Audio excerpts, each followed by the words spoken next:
ഇന്നത്തെ സിനിമാ വാർത്തകളിലേക്ക് ഇവർക്കും സ്വാഗതം. ഇന്ന് മലയാളത്തിലെ അടുത്തൊരു വമ്പൻ സിനിമയുടെ റൂമർ വന്നിരിക്കുന്നു എന്നതാണ് ഈ വീഡിയോയിലൂടെ പ്രേക്ഷകരെ അറിയിക്കാനായിട്ടുള്ളത്. അത് അമൽ നീർദ് സംവിധാനം ചെയ്യുന്ന മലയാളത്തിലെ അടുത്തൊരു വൻ താരനിര ഭാഗമാകുന്ന മൾട്ടി സ്റ്റാർ ബിഗ് ബഡ്ജറ്റ് സിനിമയുടെ റൂമറാണ്.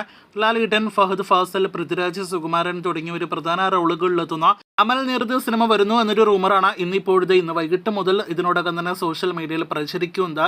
കഴിഞ്ഞ 2 വർഷത്തിനിടയിൽ ഒരുപാട് അമൽ നീർദ് സിനിമകളുടെ റൂമേഴ്സ് എല്ലാം തന്നെ നാം കാണാറുള്ളതാണ്. അവയിൽ ബോഗെയിൻവില്ല മാത്രമേ നിലവിൽ സംഭവിച്ചിട്ടുള്ളൂ.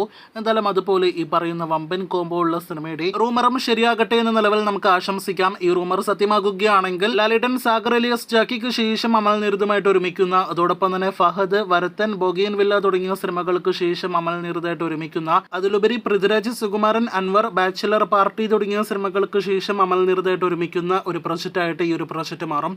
വാർത്ത സത്യമാകട്ടെ എന്ന നിലവിൽ നമുക്ക് ആശംസിക്കാം. കാത്തിരിക്കൂ, സിനിമയുടെ കൂടുതൽ അപ്ഡേറ്റുകൾ കേട്ടാം. അങ്ങനെ ഒരുപാട് നാളുകൾക്ക് ശേഷം 2ാം ഊഴം എന്ന സിനിമയെക്കുറിച്ചുള്ള ഏറ്റവും പുതിയ റിപ്പോർട്ട് പുറത്തു വന്നിരിക്കുകയാണ്. ഇപ്പോഴും 2ാം ഊഴം ഉപേക്ഷിച്ചിട്ടില്ല എന്നും 2ാം ഊഴം സംഭവിക്കും എന്നാണ് ഇപ്പോഴത്തെ MTയുടെ മകൾ കൂടിയായ അശ്വതി വി നായർ മനോരഥങ്ങൾ സീരീസിന്റെ പ്രൊമോഷൻ വേളയിൽ അറിയിച്ചിരിക്കുന്നത്.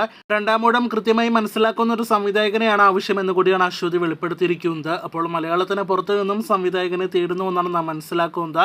2ാം ഊഴം സംഭവിക്കുകയാണെങ്കിൽ ലാലേട്ടൻ ഭീമനായിട്ട് എത്തുമോ എന്നത് ഇപ്പോഴും ചോദ്യചിഹ്നമായിട്ട് അവശേഷിക്കുന്നു. കാത്തിരിക്കുക കൂടുതൽ വാർത്തകൾക്ക്.